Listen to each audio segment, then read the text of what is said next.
हम सभी ऑर्गन्स की जब बात करते हैं तो एक ऐसा ऑर्गन है जिसको हम सबसे ज़्यादा इग्नोर करते हैं। आवाज़ जो है ना, ये हमारे ब्रेन के लिए फूड का काम करती है। तो हमारा ब्रेन उतना ही एक्टिव रहता है टू द एक्सटेंट इसको आवाज़ मिलते रहती है। अगर बाई चांस अगर हमें सुनाई देना बंद हो जाए तो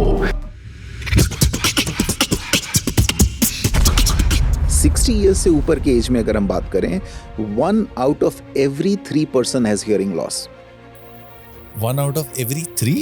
क्या हम ध्यान नहीं देते या क्या रीजन होता है? पन्ना पलटने की आवाज़ है, फुट टैपिंग, वो पानी गिरने की टप टप की जो आवाज़ है, घड़ी की जो क्लिक क्लिक आवाज़ है, ये इतनी सॉफ्ट साउंड्स हैं, you don't even realise what you are missing. तो जी ये जो स्पीच प्रॉब्लम्स होती हैं, is it related to hearing? तो जैसे हम गूंगापन कहते हैं ना, गूंगापन नाम की इस दुनिया में कोई बीमारी नहीं है। 60% वॉल्यूम से कम रखें अपने फ़ोन को और 60 मिनट से ज़्यादा लगातार ना सुने। गाना सुन रहे हैं या मीटिंग कर रहे हैं, give some rest to your ear. जब हम इसकी लाउड नॉइज की बात करते हैं, अगर हम दिल्ली एनसीआर की मैं बात करता हूँ, देखिए सबसे पहला और इम्पॉर्टेंट सजेशन ये है कि वी शुड यूज 60-60 रूल।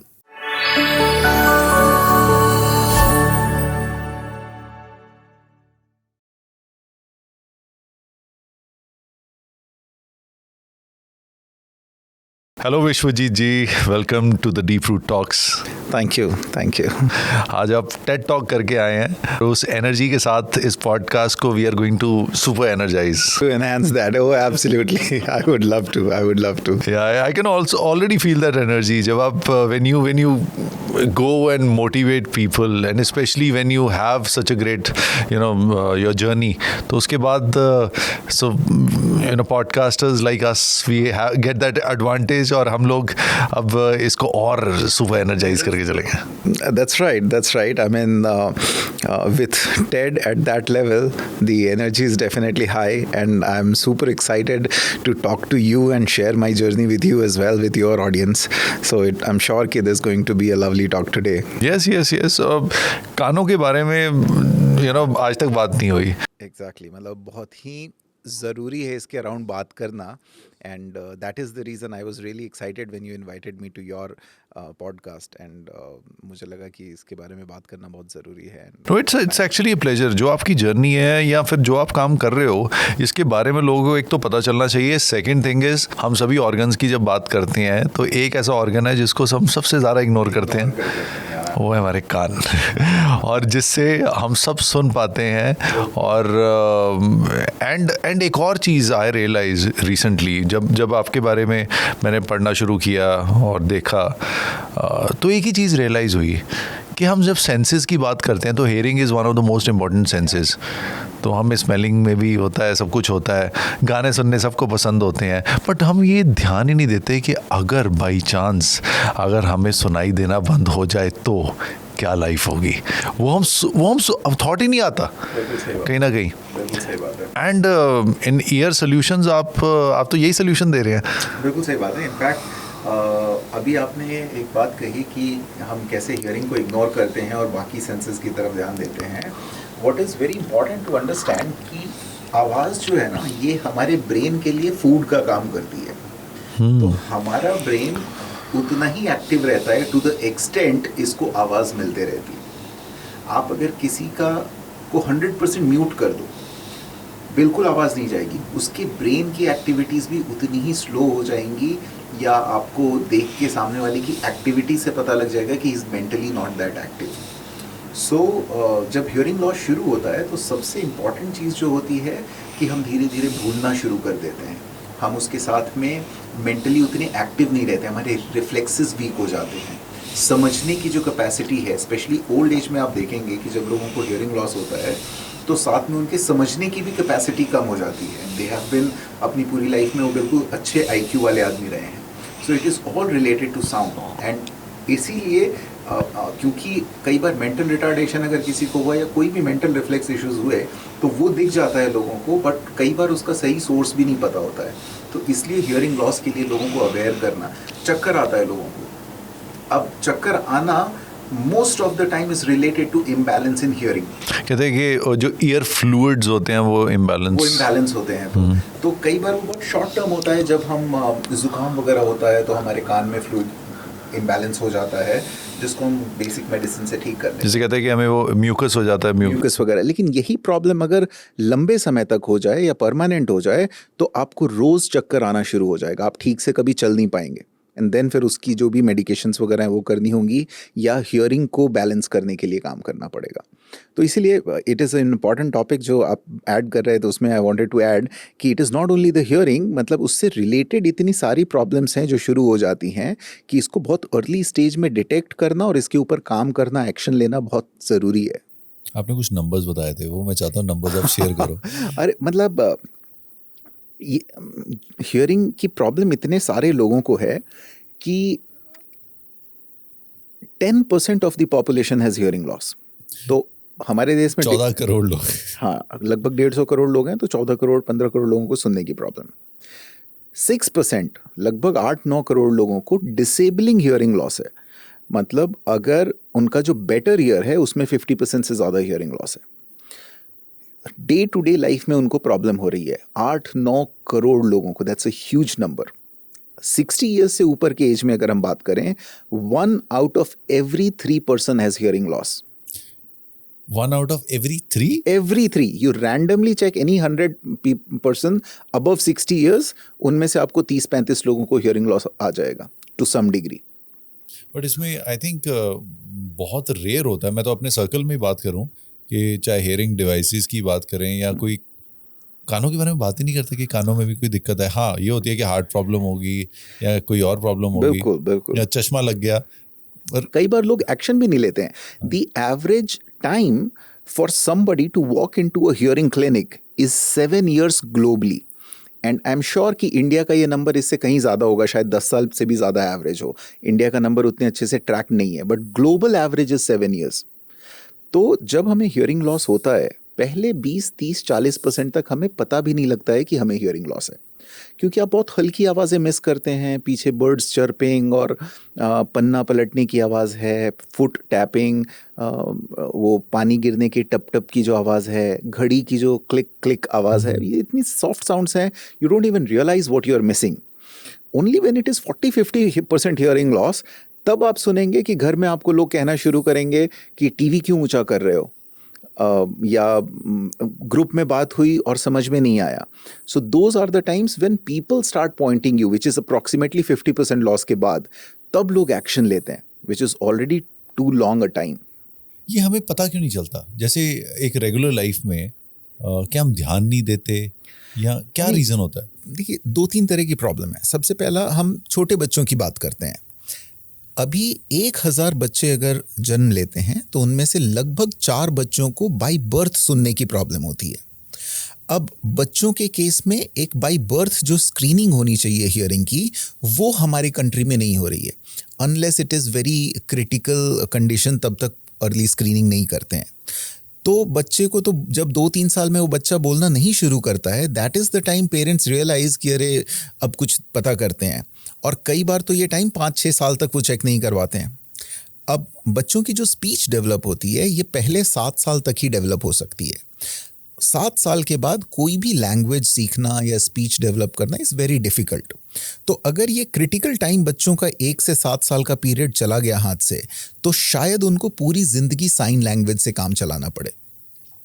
तो आप इमेजिन कीजिए कि एक बच्चा जो घर के लिए बहुत अच्छा कर सकता था, वो घर पे कई बार लाइबिलिटी बन जाता है, क्योंकि अब वो साइन लैंग्वेज से वो डेफ स्कूल में जाएगा, साइन लैंग्वेज वाले स्कूल में जाएगा। And there has been cases जहाँ पे अर्ली डिटेक्शन कर लिया गया है और वो बच्चे बहुत नॉर्मल लाइफ और बैंक में जॉब कर रहे हैं और बहुत अच्छा कर रहे हैं, वेयर एज एक दूसरा बच्चा साइन लैंग्वेज सीख के अपनी ज़िंदगी में काम चला रहा है और डेफ स्कूल जा रहा है। उसी तरीके से आपने बोला कि क्यों लोग एक्शन नहीं लेते हैं, तो अब क्या है कि यंगस्टर्स में ये प्रॉब्लम इतनी ज़्यादा हो रही है क्योंकि लोग दिन भर ईयरफोन्स लगाते हैं, नॉइज़ पोल्यूशन हमारे अराउंड इतना है। जो ओल्ड एज लोग हैं वो लोग थोड़ा सा लीनियंट होते हैं कई बार कि चलो थोड़ी ज़्यादा परेशानी होगी तब करेंगे। एक सोशल स्टिग्मा भी है इसके अराउंड। तो I think these are the topics which genuinely needs to be highlighted. लोगों को अवेयर करने की ज़रूरत है। एंड इन टॉपिक्स पे अभी डीप रूटेड बात करेंगे आज आपसे।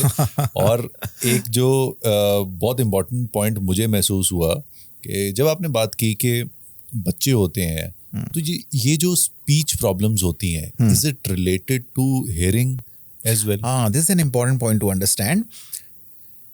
स्पीच प्रॉब्लम एक तरह से कोई प्रॉब्लम ही नहीं है. अगर आसान शब्दों में कहें तो जैसे हम गूंगापन कहते हैं ना, गूंगापन नाम की इस दुनिया में कोई बीमारी नहीं है. एक्चुअल जो प्रॉब्लम है वो ना सुन पाने की प्रॉब्लम है. Hearing loss is the problem. अगर बच्चा सुन ही नहीं पाएगा तो वो कभी बोल ही नहीं पाएगा. उसको क्या बोलना है वो बात तो उसके कान में गई ही नहीं ना. मतलब अगर किसी को अगर सुनने लग जाए तो वो बोलना शुरू कर दे. 100% आप ये देखो कि किसी के गले में या यहाँ के स्ट्रक्चर में कोई प्रॉब्लम नहीं होती है. It is only that they are not hearing. या ऐसा कह लीजिए, अगर एक बच्चा चाइनीज़ सुनता है तो वो चाइनीज़ बोलना शुरू करता है ना. अगर वो हिंदी सुनता है वो हिंदी बोलना शुरू करता है. तो अगर एक बच्चा कम सुनता है, वो कुछ ही वर्ड सुन रहा है, तो वो उन्हीं कुछ वर्ड्स को रेप्लिकेट करने की कोशिश करता है अपने लैंग्वेज में, इसलिए वो बोल नहीं पाता है.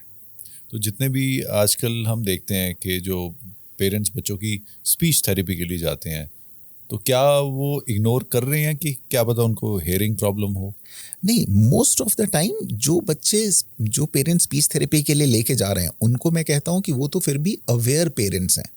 उनका थेरेपिस्ट गाइड कर देगा उनको, भाई हियरिंग टेस्ट करा लो, या मोस्ट ऑफ द टाइम वो खुद हियरिंग टेस्ट कराए हुए होते हैं. प्रॉब्लम वहाँ पे होती है जहाँ पे पेरेंट्स इग्नोर करते हैं. जैसे बच्चा 2 साल का हो गया, 3 साल का हो गया, नहीं बोल रहा है, तो पेरेंट्स को लगता है कि अच्छा डिलेड स्पीच है, शायद 1-2 साल में बोलना सीख जाएगा. और वो वेट करने में वो बच्चे की उम्र 4, 5, 6 साल हो जाती है. और उसके बाद जब बच्चा बोलना नहीं शुरू कर पाता है और तब वो एक्शन लेते हैं, by the time sometimes it is too late. फिर कुछ किया नहीं जा सकता है.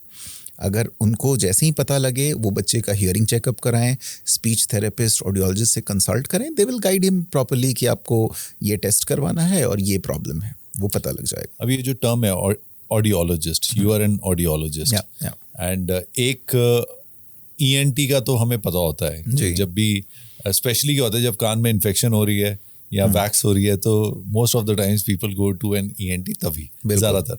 जैसे फॉर एग्जांपल मैंने आपको बताया कि I went to the beach, मुझे महसूस हो रहा है कि कहीं वैक्स वाली प्रॉब्लम है, तो tomorrow I will be going. But audiologist कैसे डिफरेंट होता है एक ENT से, और इसके बारे में भी लोगों को इतना क्यों नहीं पता? ऑडियो मतलब आवाज़, लॉजी मतलब साइंस. आवाज़ की जो साइंस है उसकी पूरी पढ़ाई ऑडियो में होती है. ऑडियोलॉजी के दोनों पार्ट्स होते हैं. हियरिंग रिलेटेड जो आवाज़ होती है वो भी, और बोलना जो होता है, स्पीच में जो आवाज़ होता है वो भी. तो hearing and speech both are part of audiology. ENT की जो हम बात कर रहे हैं, अगर कोई भी ईयर नोज थ्रोट में कोई भी सर्जरी होनी है, मेडिसिन प्रिस्क्राइब होनी है, कान में दर्द है, all these things are taken care by the ENT doctor. कान में कोई कुछ कट गया है, वैक्स ब्लॉक हो गया है, इस तरह की जो प्रॉब्लम्स हैं वो ENT डॉक्टर टेक केयर करते हैं.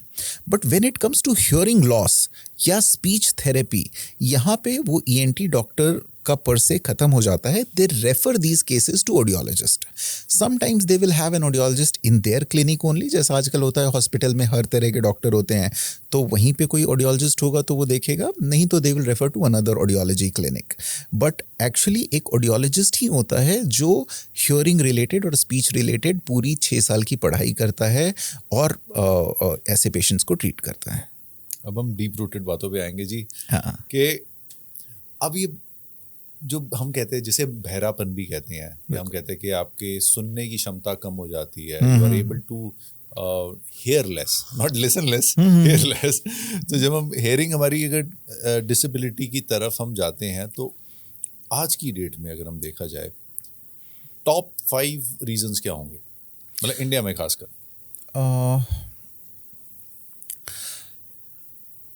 तो सुनने की प्रॉब्लम जो है वो कई रीज़न से शुरू होता है. सबसे पहला तो जेनेटिकल. अगर आपके फैमिली हिस्ट्री में हियरिंग लॉस रहा है लोगों को, तो काफ़ी चांसेस हैं कि आपकी जीन्स की वजह से आपको थोड़ा अर्ली हियरिंग लॉस हो सकता है, which is okay, sometimes unavoidable. लेकिन there are many other reasons जहाँ पे अक्वायर्ड हियरिंग लॉस ले लेते हैं हम लोग. शायद हम बच सकते थे बट फिर भी हमें हियरिंग लॉस हो जाता है. जैसे आजकल जो बच्चे हैं दिन भर ईयरफोन्स लगाए रहते हैं, दिन भर म्यूज़िक सुन रहे होते हैं. इवन वर्किंग प्रोफेशनल्स जो होते हैं वो भी कई बार मीटिंग्स और इन सब चीज़ों की वजह से काफ़ी देर तक हेडफोन वगैरह का यूसेज करते हैं।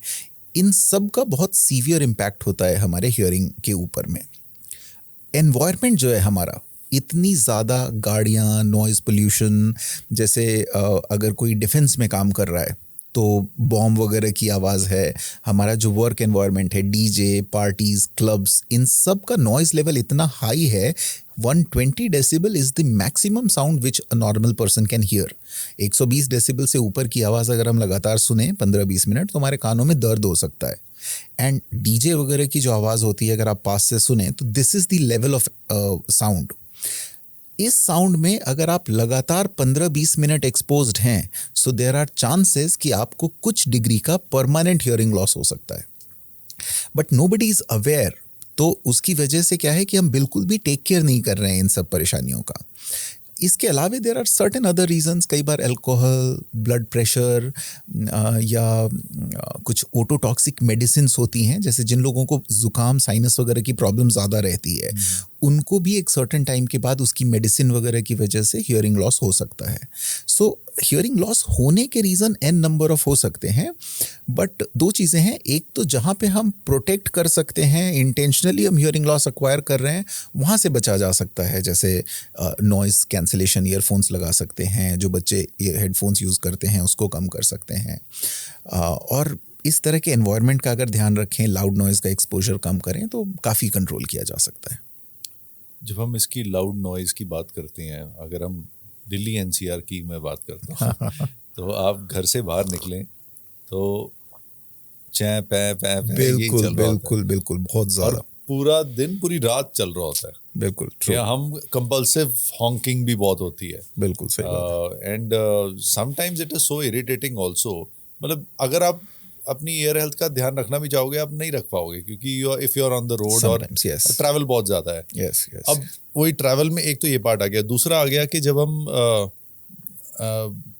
लंबा ट्रैवल कर रहे हैं, मेट्रो में जा रहे हैं या फिर ईयरफोन्स वगैरह यूज कर रहे हैं, काफी देर होते कि अब फ्री बैठे हैं अब तो गाने सुन लेते हैं या फिर पॉडकास्ट ही सुन लेते हैं। तो वैसे लोगों के लिए एक दो सजेशंस हैं, छोटी छोटी चीजें अगर हम अपने हेल्थ के लिए ध्यान रखें तो चीजें अच्छी हो सकती हैं। देखिए, सबसे पहला और इम्पॉर्टेंट सजेशन ये है कि we should use 60-60 rule. 60% volume से कम रखें अपने फ़ोन को और 60 मिनट से ज़्यादा लगातार ना सुने। गाना सुन रहे हैं या मीटिंग कर रहे हैं, give some rest to your ear, क्योंकि हमारे जो वो हेयर सेल्स होते हैं ना, उन पे कंटिन्यूअस स्ट्रेस पड़ता रहता है जो साउंड के रिसेप्शन के लिए रिस्पॉन्सिबल हैं। इससे वो हेयर सेल्स परमानेंटली डैमेज हो सकते हैं। तो अगर हम इन पे थोड़ा सा रहम करें तो उनकी लाइफ बढ़ जाएगी। That's one. दूसरा कि अभी के समय में बहुत अच्छे अच्छे नॉइज़ कैंसलिंग हेडफोन्स आ गए हैं, जिसके बारे में लोगों को ज़्यादा नहीं पता है, बट वो बहुत ही ईजिली अवेलेबल है मार्केट प्लेसेस पे, अमेज़ॉन वगैरह पे आप नॉइज़ कैंसलेशन के लिए यूज़ कर सकते हैं। अब कोई भी पार्टी है, फंक्शन है, डीजे है, बहुत छोटा सा नॉइज़ कैंसलेशन वो पफ्स वगैरह होते हैं जो आप यूज़ कर सकते हैं, and it will substantially cut down the noise. 120 decibel की आवाज़ है, अगर वो 80 पे भी आ जाता है तो आपके कान भी बच गए और आप पूरा गाना भी सुन सकते हैं, पार्टी भी एंजॉय कर सकते हैं। तो इस तरह के कैंसलेशन हेडफोन्स वगैरह, जैसे कोई पार्टी चल रही है, पार्टी में आपको पता पंजाबी पार्टीज में तो खासकर पूरा loud music next level, Punjabis love music and it is good, उसमें कोई बुराई नहीं है। थोड़ा सा अगर हम बस अपने ईयर प्लग्स लगा सकते हैं। हाँ, आजकल बहुत अच्छे एक्सेसिबल, जैसे कुछ ईयर प्लग्स आते हैं आपके पास, वो कीरिंग वगैरह होता है, छोटा सा बॉक्स के डब्बे में आता है, उसमें कीरिंग भी है, तो अपने कार की चाबी में लगा के रख लिया। यू नेवर नो, आप रोज़ ट्रैवल कर रहे हो अपनी कार से, जहाँ पे ज़रूरत पड़ी आपने उस तरह के प्लग्स यूज़ कर लिए। स्पेशली बहुत हाई इंटेंसिटी साउंड्स में रेगुलर डे टू डे लगाने की ज़रूरत नहीं है।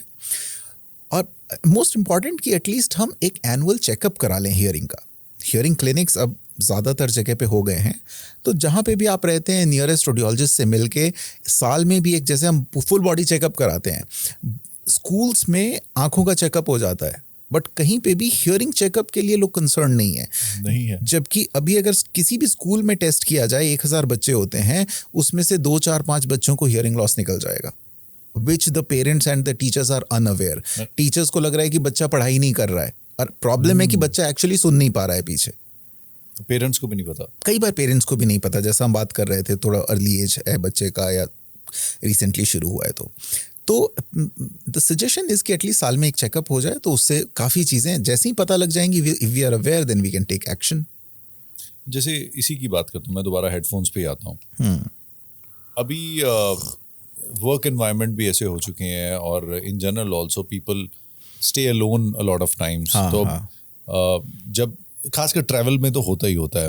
अब जैसे चाहे किसी भी मेट्रोपॉलिटन में travel time is high, people read books या म्यूजिक लगाया, या फिर वो गाने सुन रहे हैं या पॉडकास्ट सुन रहे हैं। अब हम पॉडकास्ट के लिए तो हम मना नहीं कर रहे। तो अब यहाँ पे आप कह रहे हैं कि नॉइस कैंसलेशन वाले हेडफोन्स हो, सब कुछ हो। अब जब हमने क्वालिटी भी ले लिया, सब कुछ ले लिया, तो क्या हमारा, और 60 मिनट के अंदर अंदर हमने बंद भी कर दिया, तो हमारा रिस्क कितना कम हो जाता है हेयरिंग प्रॉब्लम्स को लेके? देखिए, आँखों की तरह होता है हियरिंग की अगर हम बात करें तो। अगर हमारी आँखों पे लगातार स्ट्रेस पड़ रहा है, जैसे मे बी आप किसी ऐसी लाइटिंग में हैं या कोई ऐसी चीज़ दूर की आप पढ़ रहे हैं जहाँ पे आँखों को, आपको कई बार हम करते हैं ना ऐसा करके पढ़ने की कोशिश करते हैं, स्ट्रेस, अगर यही स्ट्रेस बहुत समय तक पड़ता है तो चांसेस बढ़ जाते हैं आईसाइट में भी लॉस के। सिमिलरली हियरिंग में भी अगर इस तरह का स्ट्रेस, नॉइज़ एक्सपोजर वगैरह होता है तो चांसेस बढ़ जाते हैं। बट ऐसा कहना बहुत मुश्किल है कि ज़ीरो हो जाएगा या किसी को जल्दी हो जाएगा। It may depend person to person actually. जैसे आँखों के लॉस का एग्जांपल अगर हम दोबारा से दें, तो किसी को आँखों का लॉस हो सकता है कि थोड़ा थोड़ा हो और 5 साल में जाके वो लॉस हो 0.25 या 0.5 का। सिमिलरली हियरिंग में हो सकता है कि किसी के लिए वो पीरियड बहुत लंबा हो, 5 से 10 साल हो, और कुछ लोगों को हेरिडिटरी भी हो या कोई और भी परेशानी हो, पर्सन टू पर्सन तो वो जल्दी भी हो सकता है। करेक्ट। इंपॉर्टेंट इज कि हम अपनी तरफ से उसका ध्यान रखने की कोशिश करें। Okay, so it again depends upon from person to person. कोई एक जेनेरिक रूल नहीं है। रूल नहीं है कि ये कहना बहुत मुश्किल है कि कितने दिन में हियरिंग लॉस होगा या नहीं होगा। ओके, एंड कौन सी ऐसी जॉब्स में या फिर ऐसे काम में लोग होते हैं जो सबसे ज़्यादा वल्नरेबल होते हैं? एक तो जैसे बोला कि डीजेज हो गए। हर फैक्ट्री में, एयरपोर्ट पे, डिफेंस में, it is mandatory to test your workers every 6 months। लेकिन जैसा कि हमारे देश में बहुत सारे कंप्लायंसेस फॉलो नहीं होते हैं, वैसे this is also one of the compliance जो कई बार मीट नहीं होता है। बाहर के कंट्रीज़ में इट इज़ मैंडेटरी। बाहर में आपने लोगों को वेल्डिंग करते हुए देखा होगा, वो हमेशा एक हेडफोन लगा के वेल्डिंग करते हैं। नेवर यू वुड सी कि कोई बिना हेडफोन के वेल्डिंग कर रहा है। हमारे यहाँ क्या है कि एक गरीब बच्चा अपने घर से आता है और किसी वेल्डर की दुकान पे लग जाता है और कल सुबह से वेल्डिंग करना शुरू कर देता है, काला चश्मा लगा के सीधा। कई बार वो भी नहीं लगाता है, तो आंखों को भी उसके नुकसान होता है। बट आंखों का नुकसान चश्मे से बच सकता है, लेकिन वो अब क्या है कि अभी तुरंत उसको पेन नहीं हुआ तो उसने इस चीज़ की सीवियरिटी नहीं समझी। अगर उसने 1 साल 2 साल उस दुकान पे काम कर लिया उस वेल्डर के यहाँ पे, now this person will suffer from permanent hearing damage, जो उसको अभी रियलाइज़ नहीं हो रहा है। तो ऐसे जितने भी नॉइज़ वाले प्रोफेशन हैं, ये सारी चीज़ें, एक तो पानी रिलेटेड जितनी भी चीज़ें हैं, अगर आपके कान में पानी जा रहा है तो we should clean it properly. जैसा आपने बोला आप सी में गए थे तो आपको कुछ चीज़ें फील हुई, कान में वैक्स वगैरह आया, तो उससे क्लीन करना चाहिए हमें। दूसरा कि जितना भी नॉइज़ एक्सपोजर वाली चीज़ें हैं, चाहे हमारी फैक्ट्रीज़ हैं, एयरपोर्ट्स हैं, ये वेल्डिंग शॉप्स वगैरह हो गए, डिफेंस हो गया, जैसे वो लोग कई बार वॉर जोन में होते हैं, कितने सारे लोग हमारे पास में आते हैं कि एक बॉम्ब फट गया उनके बगल में एंड उनका ईयर जो है वो परमानेंट डैमेज हो गया। वॉर जोन छोड़िए, दिवाली के बाद लोग बढ़ जाते हैं। हाँ एग्जैक्टली। ओल्ड एज लोग कई बार वो कहते हैं कि मैं जा रहा था और बच्चे ने बगल में वो बड़े वाला कोई बम फोड़ दिया। तो इंडिया में तो दिवाली भी वॉर जोन हो जाता है। वॉर जोन हो जाता है। तो वही बात है, तो नॉइस की वजह से हो सकता है। ओके, सडन हियरिंग लॉस भी हो जाता है उससे।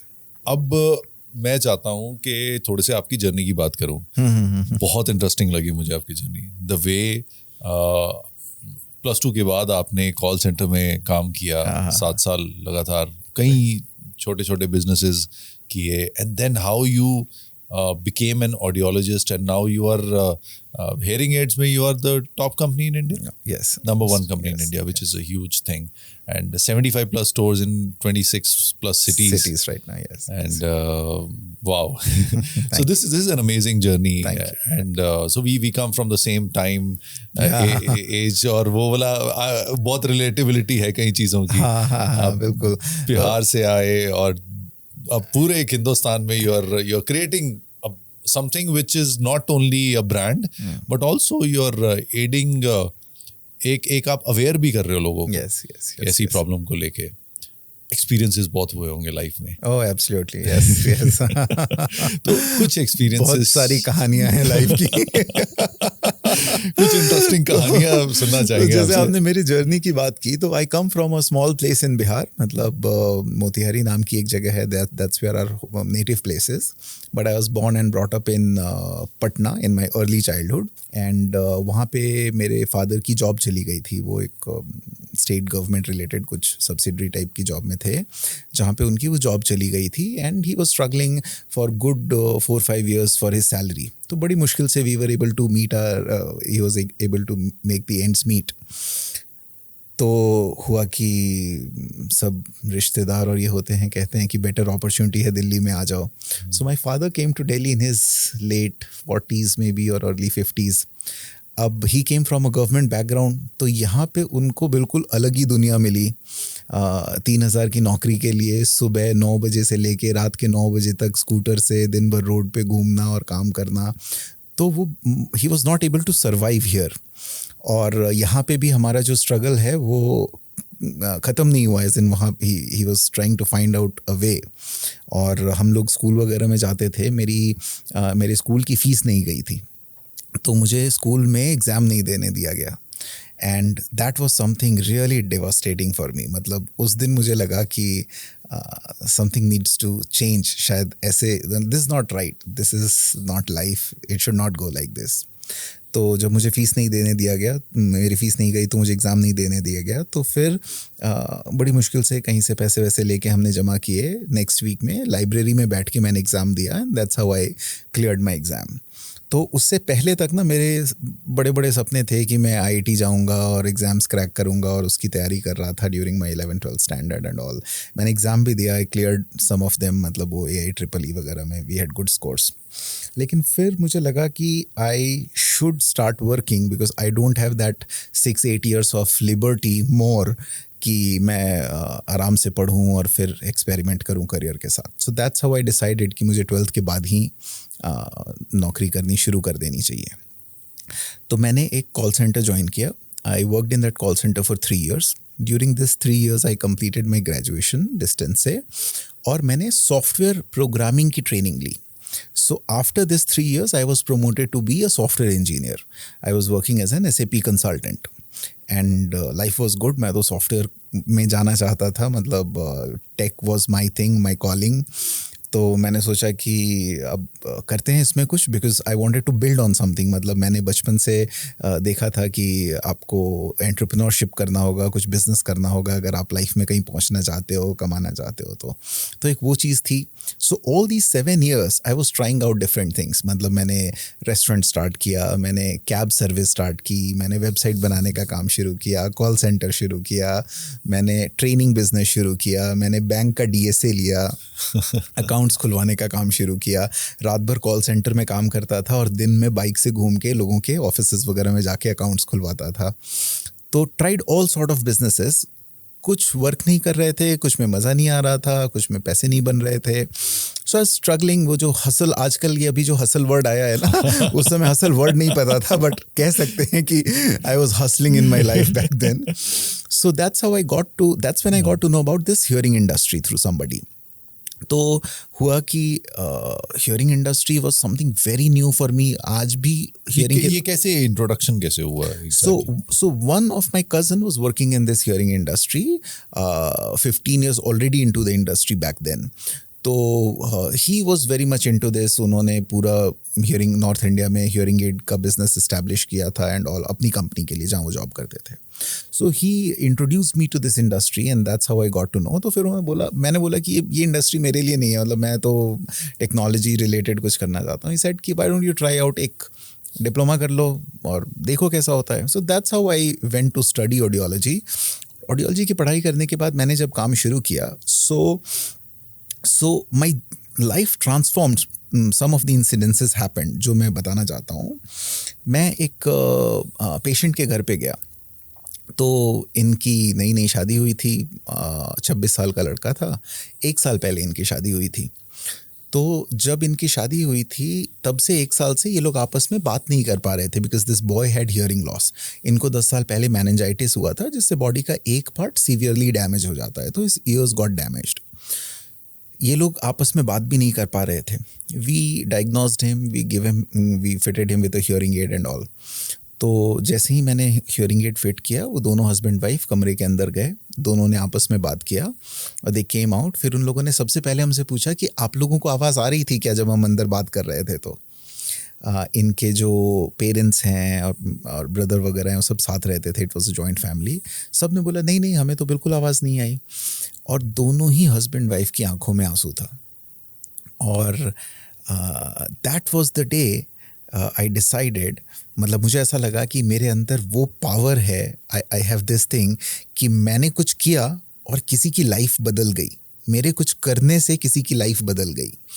And this feeling in itself was so empowering कि that was the day I decided. उस समय मैं बाइक से ट्रैवल करता था और दिल्ली से नोएडा DND होते हुए मैं बाइक पे वापस आ रहा था, और मैं आते हुए सोच रहा था and I also got those goose bumps, और आंखों में आंसू आए मेरे भी, कि this is the reason, this is the cause for which I am going to now dedicate my life. And वहाँ से फिर ये जर्नी शुरू हुई हियरिंग अवेयरनेस करने की और हियरिंग लॉस वाले लोगों को हेल्प करने की. ओल्ड एज लोगों से मिलते थे, बहुत दुआएं मिलती थी, बहुत आशीर्वाद मिलता था. एंड वी हैव इंसिडेंसेस जहाँ पे लोग अपने बच्चों के लिए, किसान तौलिए में पैसे लपेट के लाते थे ज़मीन बेच के, कि किसी भी तरीके से मेरे बच्चे को ठीक कर दो. So these were really life transforming moments for me. That's where I decided नहीं, something needs to be done about this. Then जब इसमें डीपली अंदर देखा तो पता लगा कि अभी अगर 100 लोगों को सुनने की प्रॉब्लम है तो उनमें से 2 लोगों को भी हियरिंग ट्रीटमेंट नहीं मिल रहा है. This is the fact today. अभी हम बात कर रहे थे 6% लोगों को सुनने की प्रॉब्लम है, but not even 2% of them, not even 15-20 lakhs are treated so far. साल में सिर्फ 4 लाख लोग हियरिंग का ट्रीटमेंट लेते हैं अभी के समय में. So in a country with a population of around 140 crores. 150 crore. हमारे पूरे देश में 2,000-2,500 हियरिंग क्लिनिक्स हैं. जर्मनी हमसे 17 टाइम्स छोटा है और वहाँ पे 10,000 हियरिंग क्लिनिक्स हैं. So to cater a population like this, we really need infrastructure. फिर उसके साथ में सोशल स्टिग्मा ने भी बहुत बड़ा रोल प्ले किया, जहाँ पे लोगों को लगता था अच्छा ये तो बहुत दिखती है तो मैं कैसे लगाऊं, या लोग डिसेबल्ड समझेंगे. तो ये सब हेजिटेशन. तो इंडिया में ना शुरू से ये बहुत रहा है कि हम क्या लेबल कर देते हैं. हाँ. कि ये चश्मा लगाया तो चश्मिश, अगर कानों में लगाया तो बहरा, और वो नाम ही वो रख देते थे. अभी से 25-30 साल पहले चश्मे को लेके भी ऐसे ही स्टिग्मा था. वो मोटे ग्लास वाले चश्मे आते थे, तो अभी तो बिल्कुल पतले लेंस वाले आ गए हैं, और कई बार लेंस लगा सकते हो आप चश्मा लगाने की. ना अब तो एक्सेप्टेबल हो गया. हाँ, it's a part of the body. अब लॉस नहीं है तो भी आप चश्मा लगाते हो तो लुक स्मार्ट या टू फिट. आई रिमेम्बर जब ऋतिक रोशन आया था, तब उसके कई लोगों ने 0 नंबर के बहुत लगाए थे जब ही यूज्ड टू वेयर. या अब सन ग्लासेस वगैरह का इतना कॉन्सेप्ट आ गया है. Back then it was not there. तो उसी तरह से हियरिंग एड में भी अभी भी परसेप्शन क्या है कि शायद वो तार वाली मशीन होती होगी या वो बड़ी वाली मशीन होती होगी, which is not the fact. And इसीलिए इसके बारे में बात करना और लोगों को बताना जरूरी है. Hearing aids are absolutely invisible these days. छोटी सी हियरिंग एड है, आपके कान के अंदर चली जाएगी. अगर मैं अभी लगा के बैठा हूं तो आपको पता भी नहीं लगेगा कि मैंने हियरिंग एड लगाया है. नॉट ओनली दैट, मैं कहता हूँ कुछ मॉडल्स थोड़े बड़े भी आते हैं अगर किसी का बहुत ज़्यादा लॉस है ऐसा, तो because hearing aids 95% hearing loss तक कवर कर लेती है. 95% तक. Only if you are mute तब वो काम नहीं करेगी. बट नॉर्मली होता क्या है, 70-80% के बाद में लोग अज्यूम कर लेते हैं कि 100% लॉस है. मोस्ट ऑफ द टाइम अगर किसी को बहुत ज़्यादा लॉस भी है तो भी हाई चांसेस हैं कि हियरिंग एड कवर कर लेगी, बिकॉज 95% लॉस तक कवर करने वाली मशीनें हैं। तो मैं बताना ये चाह रहा था कि कुछ केसेस में अगर हियरिंग एड थोड़ी दिखती भी है तो समझने की बात यह है कि हियरिंग लॉस तो उससे भी ज़्यादा विजिबल है ना। जब आप मीटिंग में बैठे हो और अगर आप बात नहीं सुन पाए लोगों की ऑफिस में, एम्बैरेसमेंट जो होगा आपको। आप अगर टीवी घर में बैठे हैं, टीवी ऊंचा कर रहे हैं, आपके साथ और भी लोगों को हियरिंग लॉस हो जाएगा। गेस्ट आए हैं घर पे, आपसे आप बात नहीं कर पा रहे हो गेस्ट से, तो ये सब एम्बैरेसमेंट हियरिंग एड की विजिबिलिटी से कहीं ज़्यादा प्रॉब्लम वाली चीज़ें हैं। जैसे अभी स्टिग्मा की बात हो रही है कि एक सोशल स्टिग्मा भी रहता है कि अगर if you are wearing anything extra on your body specially in your ear, तो लोग सोचते हैं कि बहर है। बट आपने बताया कि आजकल दिखते भी नहीं ऐसे डिवाइसेस। ये तो चलो हमने एक सोल्यूशन उसका निकाल दिया, कर दिया कि आपका 95% तक वो सब चीज़ें हो जाएंगी। But do you think that people still are serious about hearing problems until unless कि बहुत एक्सट्रीम हो जाए? क्योंकि मुझे नहीं लगता, मैं तो खुद अपनी बात कर रहा हूँ। हाँ। I have never thought of this. मैंने खुद ही नहीं अभी आज तक सोचा। And today is probably the day कि I'll get my hearing treatment now. क्योंकि नहीं सोचते, हम घर पे बात ही नहीं करते, हमारे एजेंडा में नहीं होता। जब हम हेल्थ चेकअप की बात करते हैं, बिल्कुल सही बात पहले हमें होता है ब्लड टेस्ट करा लो, यूरिन टेस्ट करा लो। उसके लिए अब लोग अवेयर हो गए हैं थोड़े। पहले तो हेल्थ को लेके बिल्कुल ही सीरियस नहीं थे, but as a country now we are becoming better, now we are becoming more educated. अब हम इंश्योरेंस लेना शुरू कर दिए हैं। अब हम थोड़ा इंश्योरेंसेस में कवर होते हैं ये? हाँ, तो इंश्योरेंस में ये नहीं कवर होती हैं हमारी कंट्री में। Most of the countries in the world it is covered under insurance, all the developed countries, but in our country it is very unfortunate कि किसी तरह का कोई गवर्नमेंट सपोर्ट या इंश्योरेंस सपोर्ट ये सब चीज़ें नहीं है अभी। तो लोगों को अपने पॉकेट से खरीदना होता है, विच इज़ वन प्रॉब्लम। लेकिन जो आप कह रहे थे कि भाई लोग इतने सीरियस नहीं हैं, ये बात बिल्कुल सही है। लोग 7-8 साल लगा देते हैं हियरिंग क्लिनिक में आने के लिए, तो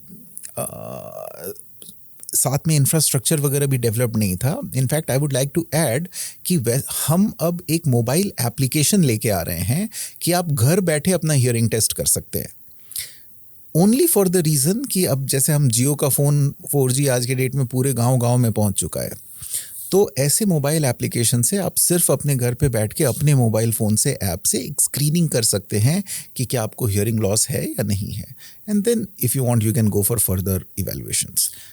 बट एटलीस्ट लोगों को एक एनुअल चेकअप तो कराना ही चाहिए, क्लिनिकल जैसा आप कह रहे हैं। जैसे हम चेकअप की जब बात करते हैं, तो जैसे when you go to ENT doctor, तो अगर ऑब्वियसली ईयर का उस हिसाब से रहेंगे, कोई प्रॉब्लम होगी तो आपको मेडिसिन दे देंगे, या फिर अगर बहुत एक्सट्रीम है तो सर्जिकल प्रोसीजर भी होगा, same as with nose and your throat. तो बट जब हम किसी ऑडियोलॉजिस्ट के पास जाएंगे तो वो क्या ट्रीटमेंट, लाइन ऑफ ट्रीटमेंट क्या होता है उसमें?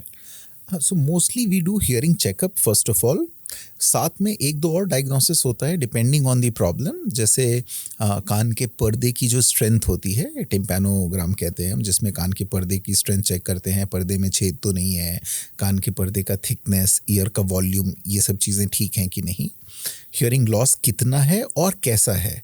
कभी कभी होता है कि एक तो एज इंड्यूस्ड हियरिंग लॉस है जिसमें आपकी नर्व्स वीक हो जाती हैं। दूसरा हियरिंग लॉस होता है, जैसे हम म्यूकस की बात कर रहे थे, या कान के ईयर ड्रम के पीछे जो बोन्स होते हैं, स्टेपीज, मेलियस, इनकस नाम की 3 छोटी छोटी हड्डियां होती हैं जो आपस में कनेक्टेड होती हैं, जिसके मूवमेंट से वो साउंड ट्रैवल करता है हमारे ईयर ड्रम्स के बाद। तो कभी कभी उनके मूवमेंट में प्रॉब्लम हो जाती है, कैल्शियम डिपॉजिट हो जाता है उनके ऊपर में। तो ये सब चीज़ें हम अपने टेस्ट से फाइंड आउट करते हैं कि what is the real cause of this hearing loss. And then if it is anything with the conduction of sound, तो वहाँ पे ENT मेडिसिन प्रिस्क्राइब करते हैं, या जैसे ईयर वैक्स है तो क्लीनिंग होती है वैक्स की। बट अगर वो एक नॉर्मल हियरिंग लॉस है जिसको हम सेंसरी न्यूरल हियरिंग लॉस कहते हैं, जिसमें हमारी नर्व्स थोड़ी वीक हो जाती हैं, तो उस केस में it is simple use of hearing aid. फिर हम उनको हियरिंग एड ट्रायल कराते हैं और हियरिंग एड का यूज़ रिकमेंड करते हैं। ओके, एंड सबसे कॉमन हियरिंग प्रॉब्लम्स के terms if you can share के क्या क्या प्रॉब्लम्स सबसे कॉमन हो सकती है और which can lead to permanent hearing loss as well? हाँ, तो ओल्ड एज लोगों को सेंसरी न्यूरल हियरिंग लॉस होता है और किसी फिजिकल प्रॉब्लम की वजह से कंडक्टिव हियरिंग लॉस होता है। और जब ये दोनों ही प्रॉब्लम साथ में होती है तो मिक्स्ड हियरिंग लॉस करते हैं। हियरिंग लॉस 3 ही तरीके का हो सकता है। बाकी स्पीच रिलेटेड इश्यूज होती हैं या जैसे ऑटिज्म वगैरह की वजह से भी कुछ स्पीच रिलेटेड प्रॉब्लम्स हो सकती हैं जो कि अगेन ऑडियोलॉजिस्ट टेक केयर करते हैं। बट हियरिंग लॉस की अगर हम बात करें तो ये 2-3 तरह की प्रॉब्लम्स लोगों को होती हैं। जो हमारा सेंसरी न्यूरल हियरिंग लॉस होता है जिसमें हमारी नर्व्स जो हैं वो वीक हो जाती हैं या जो हेयर सेल्स जिनकी हम बात कर रहे थे उनमें प्रॉब्लम होती है, तो उसका सिंपल हियरिंग एड ही इलाज है। जैसे बहुत लोग हमारे पास आते हैं कि कोई दवा है क्या जिससे ठीक हो जाएगा, कोई सर्जरी है क्या जिससे हम ठीक करा लें बट हियरिंग एड ना लगाना हो। तो इसको ना बिल्कुल आँखों की तरह देखना चाहिए। अभी अगर आपको आई साइट में थोड़ा लॉस हो जाता है, you don't go to an optometrist and you ask कि मैं कौन सा ऑपरेशन करा लूँ आँख में या कौन सा दवा खा लूँ। वो सिंपल है। एज रिलेटेड भी होता है, नॉइज़ रिलेटेड भी होता है, नॉइज़ इंड्यूस्ड होता है। ओल्ड एज लोगों में ये प्रॉब्लम ज़्यादा होती है। जिनको जेनेटिकल प्रॉब्लम होती है उनको थोड़ा अर्ली लाइफ में भी हो जाता है, but it can be very well covered with a hearing add. जैसे आंखों के लिए लेजिक हो सकता है, ऐसे कानों के लिए भी कुछ होता है समथिंग? नॉट नेसेसरी, मतलब ज़रूरत नहीं है उसकी, रिकमेंडेड नहीं है। जैसे मैं जो बच्चों की बात कह रहा था, अगर बच्चे बॉर्न डेफ हैं, बिल्कुल म्यूट हैं, तो हाई चांसेस हैं कि एक कॉक्लिया नाम का पार्ट होता है अंदर में, वो कॉक्लिया उनका डेवलप ही नहीं हुआ हो, बर्थ के टाइम पे बना ही नहीं हो। तो वैसे केस में एक इम्प्लांट किया जाता है सर्जरी के थ्रू, कॉक्लियर इम्प्लांट कहते हैं उसको। It is a very expensive operation, मतलब इंडिया में कम से कम भी 10 लाख रुपए से शुरू होता है एक कान के लिए implant. That has to be done, but वो बहुत ही सर्टन केसेस में जहाँ पे वो कॉक्लियर डेवलप नहीं हुआ है, बच्चों का केस है, वैसे केस में करते हैं। ओके आप इंडिया से लंदन बाय रोड गए हैं। हाँ, तो unique problems needs unique solution और unique initiatives to create awareness. तो जैसा मैंने बोला कि अब बहुत अर्ली एज में भी लोगों को ये प्रॉब्लम होने लगी है, और मुझे लगा कि मैं इस प्रॉब्लम को इतने पास से ऑब्जर्व कर रहा हूँ। If I will not go out and talk about it, then who will? General public तो ऐसे ही अनअवेयर है। तो इसीलिए मैंने ये रिस्पॉन्सिबिलिटी समझा और मैंने ये इनिशिएटिव लिया, जहाँ पे मैं दिल्ली से लंदन तक बाई रोड ट्रैवल किया 2.5 महीने तक का, और this trip was dedicated to hearing awareness. हमने बहुत सारा सोशल मीडिया, PR और इवन ड्यूरिंग द जर्नी हर कई कंट्रीज़ के हियरिंग क्लिनिक्स को विज़िट करना, वहाँ के ऑडियोलॉजिस्ट से मिलना, ऑन द वे जो एग्जिबिशंस और इवेंट्स वगैरह थे हियरिंग रिलेटेड उनको अटेंड करना, उसके बारे में इंडिया में बताना। तो this is a journey which I did and You're called as the traveling CEO. Yes, we named this journey the traveling CEO क्योंकि the business was on और I was managing everything 3 months on the road, 2.5 months के आसपास की ये journey थी। How was the experience, if you could share? Oh, it was life transforming यार, amazing। मतलब I can say that I am a different person after that trip। बहुत सारी चीज़ें जो है ना, बहुत सारा नज़रिया खुल गया, बदल गया, ऐसा कह सकते हैं। One lesson I got after that trip was, पूरी दुनिया दोनों बाहें खोल के आपको वेलकम करने के लिए तैयार बैठी है। It is we who are with holding our selves. हर कंट्री के बारे में, हर लोगों के बारे में, रिलीजन के बारे में हमने अपने नोशंस और एप्रीहेंशंस बना रखे हैं। But when you go out there, when you connect with people, वो हार्ट टू हार्ट कनेक्शन जो होता है ना, सब लोग बिल्कुल हमारी तरह हैं दुनिया में हर जगह पे, और सब लोग आपको वेलकम करने के लिए, आपके साथ आपके मिशन पे जुड़ने के लिए और आपकी जर्नी को शेयर करने के लिए तैयार बैठे हैं। 29 देश आपने कवर किए। Yes, 9 countries. And when you are traveling through 29 nations in one go, तो हर एक देश से दूसरे देश हम जाते हैं, तो कौन सी कंट्री से कौन सी कंट्री तक सबसे मेजर डिफरेंस आपको दिखा? 1-2 कंट्रीज का बड़ा, मतलब वो रेडिकल कह सकते हैं ना, जो मेरी सोच थी उससे बिल्कुल परे रिस्पॉन्स मिला। So I would say Iran was one such country. मतलब पूरी जर्नी में अगर मुझे ये कहना हो कि लोग, या आज तक मैंने आई थिंक मे बी 60 से ज़्यादा कंट्रीज़ मैंने अभी तक विजिट किया होगा. I any how travel a lot for my work and all also. अगर मुझे ये कहना हो कि कहाँ के लोग सबसे ज़्यादा अच्छे होते हैं, लोग, not the beauty of the nation और not the infrastructure, it was Iran. हम ऐसे रोड पे जा रहे हैं, हाईवे पे, कहीं रुके कुछ पानी कोल्ड ड्रिंक वगैरह लेने के लिए. People would meet us and they would say, जैसे पहले स्टॉप पे रुके बोलेंगे चलो चलो हमारे घर चलो, पास में ही मैं रहता हूँ, अपने बारे में बताएंगे. अब जब पहली बार ऐसा हुआ ईरान में, कोई कह रहा है घर जाने, हम डर के हमने बोला नहीं नहीं नहीं नहीं, वी आर फाइन, हम जाते हैं. तो दूसरे जगह गए, तीसरी जगह गए, जब हर जगह जो लोग मिल रहे हैं वो अपने घर ले जाने को तैयार हैं. वो उसमें से हम फिर एक किसी के घर गए, उन्होंने अपना फार्म हाउस बना रखा था, उसमें हॉर्सेस थे, उनके घोड़ों पे वो हमें वो हॉर्स राइडिंग करवा रहे हैं. उनका जो वो नीचे बैठने का एक सिस्टम होता है, और फिर उनकी जो ईरानी चाय होती है, एक ब्लैक टी डेट्स के साथ में वो सर्व करते हैं. Yes. उनके अपने कुछ गेस्ट आए हुए थे और साथ में हम भी थे वहाँ पे, और वहाँ पे हम लोग उनका जो वो नीचे बैठने की जगह होती है, हमारे यहाँ जैसे ड्राइंग रूम में सोफ़ा होता है वैसे, वहाँ बैठ के बिल्कुल अपने घर के लोगों की तरह उन्होंने ट्रीट किया. Me and my wife both were on the trip, और बिल्कुल सब लोग गले मिल के, और जो वेलकम दिया ईरान ने, तो मेरा तो बिल्कुल परसेप्शन ही चेंज हो गया. तो यस, फिर ईरान के बाद टर्की आया. तो आपने जो जर्क की बात की ना, तो बिल्कुल ही जो तरीका था उसमें एक वहाँ पे जर्क मिला हमें. मतलब Turkey is more of kind of European nation अब बन चुका है. सो वहाँ यूरोप वाला कल्चर था, more of being little practical और ऐसे थोड़ा कोल्ड कल्चर. हाँ, little bit. So we could immediately see that difference, but otherwise people were nice everywhere. Country के पॉइंट ऑफ व्यू से मैं बात करूँ तो वी रियली लाइक नॉर्वे. मतलब नॉर्वे वॉज सुपर. अगर मैं लैंडस्केप की बात करूँ, we went for whale watching, and we could see whales jumping around our ship. मतलब वो इलेक्ट्रिक बोट लेके जाते हैं जो उसको बंद कर देते हैं. So we could see whales literally. We went for northern lights hunting in the night. तो this journey was truly awesome. और हम कहीं पे भी बड़े शहर में नहीं रुकते थे. So what will do is कि जैसे अगर हमें पेरिस जाना है कल, तो हम पेरिस से पहले जो छोटा शहर है कोई, वहाँ पे रुक जाते थे. And then we could meet the locals. वहाँ की जो लोकल जो मार्केट होता था, हम वहाँ जाते थे खाना खाने रेस्टोरेंट्स में. So this was completely different side of a normal vacation that you do. Normally आप घूमने जाते हो तो आप मेजर सिटीज़ में जाते हो जो जगह है घूमने की.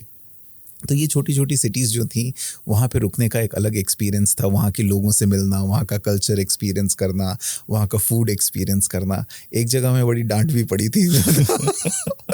हुआ क्या कि हम इटली में थे and we had to board a cruise, क्योंकि इटली से स्पेन हम क्रूज़ से जा रहे थे. मतलब क्योंकि नहीं तो बाई लैंड वो बहुत लंबा पड़ता है.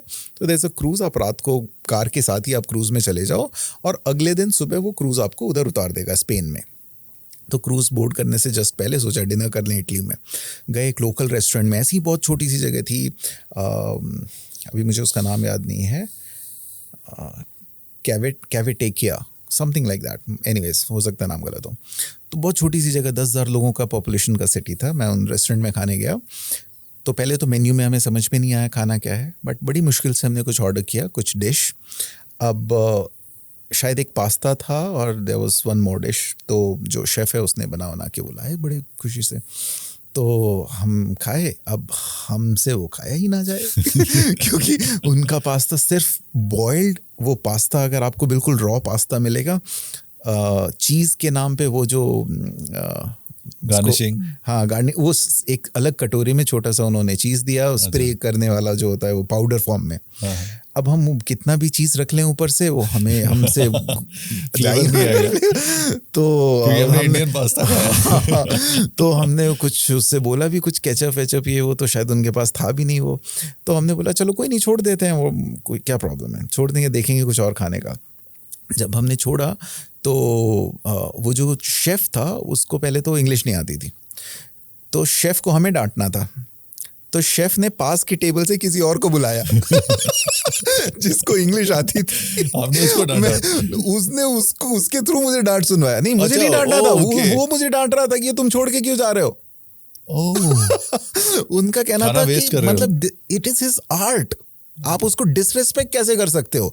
वो मेरे से कह रहा है कि इमेजिन मैं इंडिया आऊँगा और आपका खाना मुझे मिलेगा और मैं छोड़ दूंगा, नहीं खाऊंगा, तो आपको कैसा लगेगा? मन में फिर आप सोच खा रहा के गए? मतलब हमने बोला पैक कर दो, लेकिन तब तक वो समझ चुका था कि एक नाम के लिए पैक करवा रहे हैं, तो उसने उस बंदे के थ्रू, लेकिन वी सेड सॉरी, लेकिन अब हमारे टेस्ट का बिल्कुल नहीं था। तो ये एक आइडिया लग गया है कि वहां जाओ तो इटली में never leave food, never do extra garnishing और समथिंग। आपने बता दिया कि I'm supposed to go there soon. Yes yes. And कौन से देश का खाना सबसे अच्छा लगा इनमें से? हाँ, so loved Spanish food really. Spanish food अच्छा था, नाम तो मैं भूल जाता हूँ उनके। I think lasagna was good. और कहाँ का खाना अच्छा था, मतलब I like experimenting. I even eat non vegetarian food, तो मेरा तो चल जाता है। माई वाइफ वॉज वेजिटेरियन, तो उनको बड़ी दिक्कत हुई, specially in countries like Iran and all, जहाँ पे वेजिटेरियन नाम की कोई चीज़ नहीं होती है। आलू वाले के साथ साथ। तो इसलिए वो समझती ही नहीं है वेजिटेरियन मतलब क्या, फिर आप खाओगे क्या, सिर्फ प्लेन राइस, ऐसे करके पूछते। तो बट ठीक है, खाना ट्राई किया हर जगह का, बहुत अच्छा लगा, डिफरेंट टेस्ट, डिफरेंट फूड। कौन सी कंट्री में लगा कि अवेयरनेस सबसे ज्यादा है फॉर हियरिंग? फॉर हियरिंग, हाँ, तो countries like Germany, France, Netherlands, people really aware about hearing problems. मतलब पहला कि आप नॉर्मली भी मार्केट में जाते हो, अगर 10-20 ओल्ड एज लोग दिखते हैं, तो डेटा के हिसाब से आप समझ सकते हो कि इनमें से 1/3 को हियरिंग लॉस होगा, और उतने ही लोग आपको हियरिंग एड लगाए हुए दिखते हैं। मतलब काफ़ी सारे लोग हियरिंग एड यूज़ करते हुए दिखते हैं। तो ये समझ में आता है कि यहाँ पे एक्सेप्टेंस अच्छा है। And then when you go and talk to the professionals, तो भी पता लगता है कि उन कंट्रीज़ का मार्केट पेनिट्रेशन जो है ऑलमोस्ट 20-40% तक है। 100 लोगों को सुनने की प्रॉब्लम है, तो ऑलमोस्ट 30-40 लोग वहाँ पे हियरिंग एड लगाते हैं, कहीं किसी कंट्री में 30-35, which is a good number. That's a huge number. हम वहाँ 1.5% भी नहीं है हमारा, और वो कहाँ पे 30-40% उनके यहाँ पे यूसेज है। It's a good thing. I just hope कि इंडिया में भी कुछ। और कौन सी कंट्री थी इन देशों में जहाँ पे सबसे आपको लगा कि ये तो बहुत ही बुरा हाल है, मतलब इंडिया से भी बहुत बुरा हाल है, कि इन टर्म्स ऑफ कि पता ही नहीं लोगों को? हाँ, तो ऐसी कंट्रीज़ भी हैं, बिल्कुल ठीक कह रहे हैं कि इवन यूरोप को जैसे हम पूरा डेवलप्ड मानते हैं एक तरीके से, लेकिन हम यूरोप एज अ होल हमारे दिमाग में पिक्चर आता है, लेकिन वहाँ पे बहुत सारी कंट्रीज़ हैं, बल्गेरिया है, अर्मेनिया है, सर्बिया है, ये सब कंट्रीज़ ऐसी हैं जहाँ पे बहुत डेवलपमेंट ऐसा नहीं है। जो इमेज हमारे मन में जर्मनी का, फ्रांस का, यूरोप, यूके वगैरह का है, ऐसा डेवलपमेंट अभी इन कंट्रीज़ में नहीं है। Poland is catching up a lot. Eastern Europe जितना भी, हाँ, ईस्टर्न यूरोप वाली साइड अभी उतना डेवलपमेंट, उतना अवेयरनेस नहीं है। So they are somewhere in the middle. मतलब हम तो बिल्कुल ही अभी अर्ली स्टेज में हैं, एंड ये डेवलप्ड कंट्रीज हैं, बट ये जो कंट्रीज हैं they are kind of catching up अभी बीच में। Okay. And so once you came back, so what was that big learning you had and which you applied over here as well after this trip? I got more charged up. मुझे लगा कि जब इतना करके आया तो मुझे लगा कि अभी तो बहुत ज़्यादा काम करने की ज़रूरत है। अभी तो अपने देश के लिए 9 करोड़ लोग हैं। अगर मैं अपनी ज़िंदगी में अपने काम से 1 करोड़ लोगों को भी इम्पैक्ट कर पाया तो एक बहुत बड़ी बात होगी, और तब भी शायद मैं 10-15% लोगों की मदद कर पाऊँ जितने लोगों को प्रॉब्लम है। तो मतलब मेरा जो मिशन है वो रीअफर्म हो गया। जो नई टेक्नोलॉजी है, बाहर में जो एक्सेप्टेंस है, जो इंफ्रास्ट्रक्चर है, वो सब देख के आए। हमने अपने क्लिनिक्स में बहुत सारे चेंजेस किए, वर्ल्ड क्लास क्लिनिक्स बनाना शुरू किया यहाँ पे।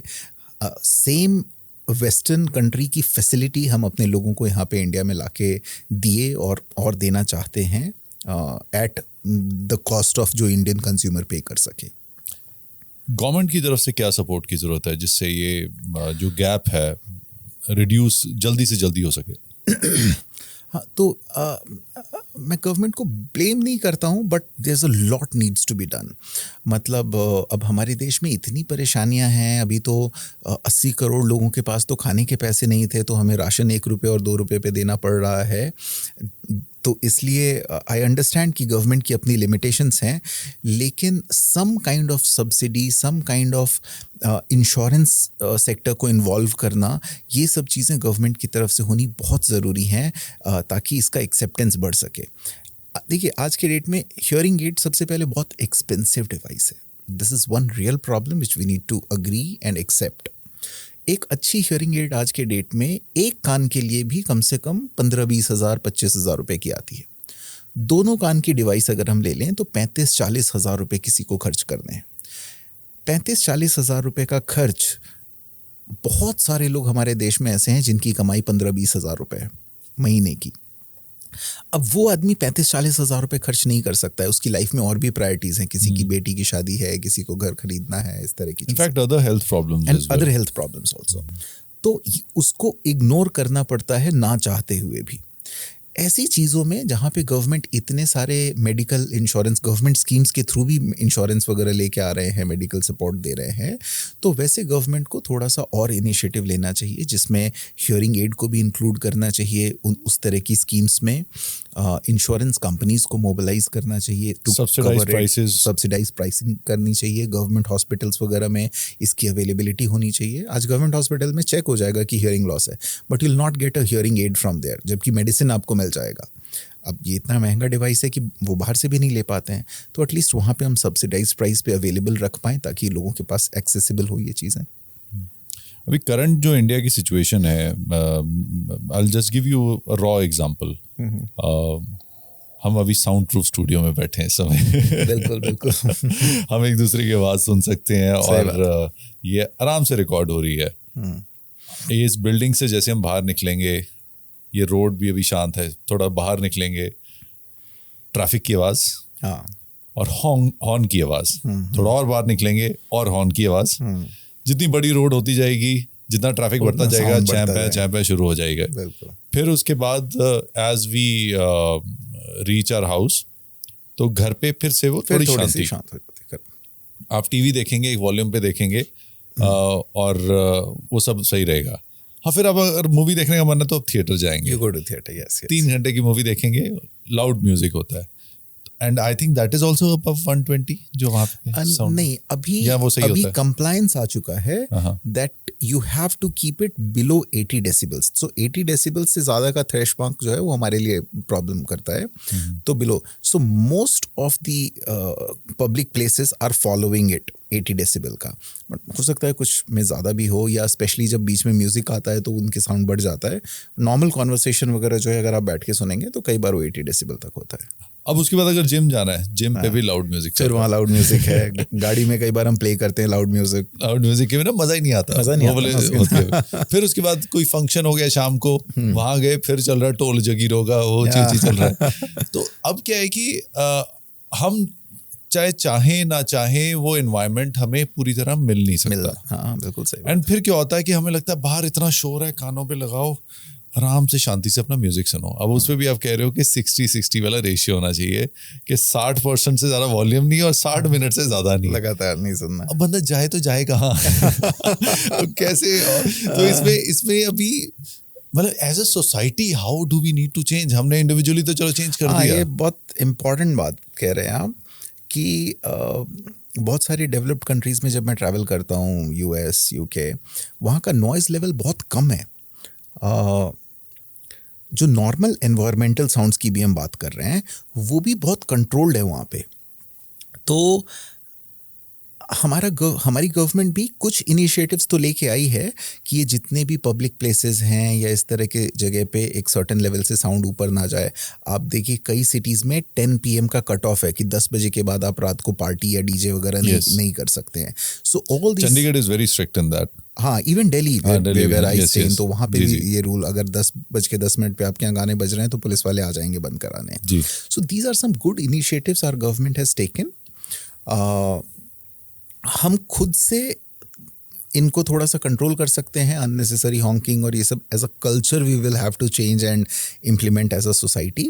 बट पूरी सोसाइटी या पूरा एनवायरनमेंट हमारा जब तक चेंज हो तब तक एटलीस्ट हम अपने लाइफ की जिम्मेदारी लें और इन साउंड से जितना हो सके बचने की कोशिश करें। मतलब जैसे अगर आप कार के अंदर बैठे हो, यू आर प्रिटी सेफ, फिर भी आप कार के अंदर नॉइज़ कम हो गया, आप बाइक से जा रहे हैं, हेलमेट आपने लगाया है, फिर भी थोड़ा सा आपका आवाज़ कम हो गया, बट अगर आप वॉक कर रहे हो या स्पेशली ज़्यादा नॉइज़ एक्सपोज्ड है तो थोड़ा सा वो नॉइज़ कट वाला हेडफोन्स वगैरह आप ले सकते हैं, जिससे काफ़ी हेल्प मिल जाएगा। अब एक चीज़ मैंने नोटिस की and it was and this is what I feel कि कई बार हमें प्रिविलेज मिलती है when you are living in a neighbourhood जो थोड़ा शांत हो। बहुत लोग हैं जो जिनके घर ही हाईवे पे होते हैं, वो घर के बाहर नहीं निकल पाते। Lot of apartments, I still remember Canada में एक was living in an apartment building, it was a very good apartment building, but एक ही प्रॉब्लम थी, it was right on the road and one of the busiest road. तो वहाँ पे चलो horn नहीं बज रहा, पर हमेशा एक आवाज रहती है। हाँ, गाड़ियों की आवाज, खुद में गाड़ी की आवाज काफी ज्यादा होती है, उनकी जो इंजन की नॉइज होती है वो भी काफी होती है। इतनी सुंदर बालकनी पर बाहर नहीं बैठ सकते थे। तो this is a problem in India quite a lot, कि आप इतने नॉइजी नेबरहुड्स होते हैं कि आप घर पे भी आपकी वो डेसिबल लेवल नहीं होता। तो जो आपने एक ये बात बोली कि अगर हम कल्चर ही बनाए कि हम बिना बात के हॉर्न ना मारे, क्योंकि हमें पता नहीं कुछ अच्छा लगता है कि ये जब तक नहीं मारेंगे तो बिल्कुल सही बात है, बिल्कुल सही बात है। As a culture we need to be more responsible about such problems. और ये तो मैं कहता हूँ साउंड की प्रॉब्लम नहीं है, ये तो जनरल बेसिक सिविक सेंसेस जो हैं उसमें हमें इम्प्रूव करने की ज़रूरत है। कई बार मैं देखता हूँ कि आप कार चला रहे हो, एक एल्डरली कोई क्रॉस कर रहा है but the driver is not stopping, वो कोशिश कर रहा है कि मैं पहले निकल जाऊं। अब ये सब तो हमें बेसिक कल्चर में लेके आने की ज़रूरत है, that you stop the car, let the person cross, unnecessary हॉन्क ना करें, अननेसेसरी वो ना करें। We have started a new page called as the Civic Echo. It's all about civic sense. Wow, तो ये wow. point I think That's this is very be nice covered. initiative. I really appreciate. Very nice initiative. No, this is what I feel is required. चाहे वो हम garbage जो हम ऐसे फेंक देते हैं हवा में या कहीं पे भी फेंक देते हैं, that's just one of the reasons. This is a very important point कि that we don't have the courtesy कि pedestrian को हम होता है कि मतलब बाहर में, बाहर की कंट्रीज में, आई मीन टू से, pedestrians have the first right. अगर वो रोड पे आ गए, the car has to stop.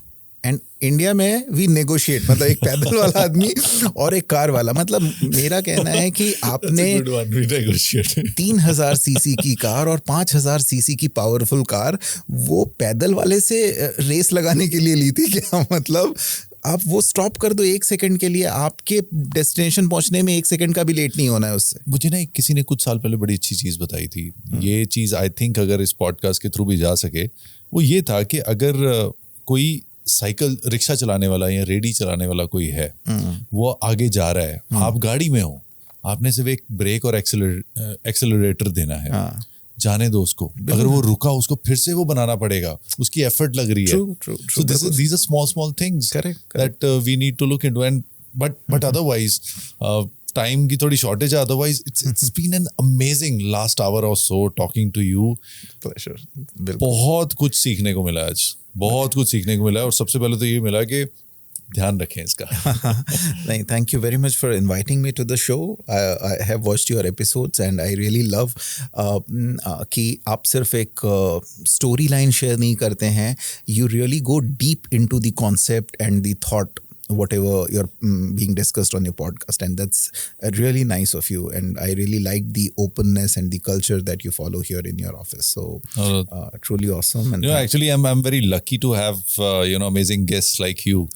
तो उससे क्या होता है कि हमारा जो स्टूडियो का और ऑफिस का ऑरा और पॉजिटिव हो जाता है। नहीं, thank you. So otherwise, how is the overall experience coming on the Supreet Singh show? Super awesome. मैंने बताया कि जैसे ही मुझे इनवाइट मिला आपके शो का, आई वॉज रियली एक्साइटेड, क्योंकि सबसे पहले मैंने एक बेसिक स्कैन किया, आपके कुछ पुराने पॉडकास्ट देखे, और मैंने देखा कि the way you talk, the way you listen to the speaker, अभी भी I experience during all this conversation, it was not only 1 2 3 4 5 questions. जो भी मैंने आपसे बात किया, आपने सुना और उसके हिसाब से, तो it is very important. It's like two friends sitting together, and that's when you love talking to people. मतलब you don't come with an agenda, you genuinely come to listen to me, and that was the best part of this show and talking to you. This is actually the time when I feel meditative. जब ऐसे ये बात होती है, तो ये एक probably in a way sometimes people feel कि आप टाइम कैसे निकालते हो। मैं कैसे बताऊं कि मैं तो I look forward. आप जो लोग कहते हैं आजकल 3 Idiots में कि वो करो जो आपको पसंद है. पसंद है. So that I could really feel that energy कि मतलब this is something which is your calling and you're doing it not because you'll make money out of this or you'll achieve something. There's no agenda कि ये करके ये हो जाएगा. It is because you love talking to people and you try to bring value to your audience and that is what is amazing about you. No, that's amazing. आपने वो understand करके ये चीज़ें अपने एक्नॉलेज करके ये बोली अभी, तो really feels good. It was likewise and I would love to host you again sometime soon. Sometime and we'll meet again. We'll discuss. There are a lot more to be talked about in hearing problem. Maybe अगर हम बात करें तो या ऐसे भी. Yes. So I'm sure कि we'll इससे पहले मैं अपना चेकअप करवाऊंगा. Please, yes. Thank you so much. Thank you so much. Thank you for having me.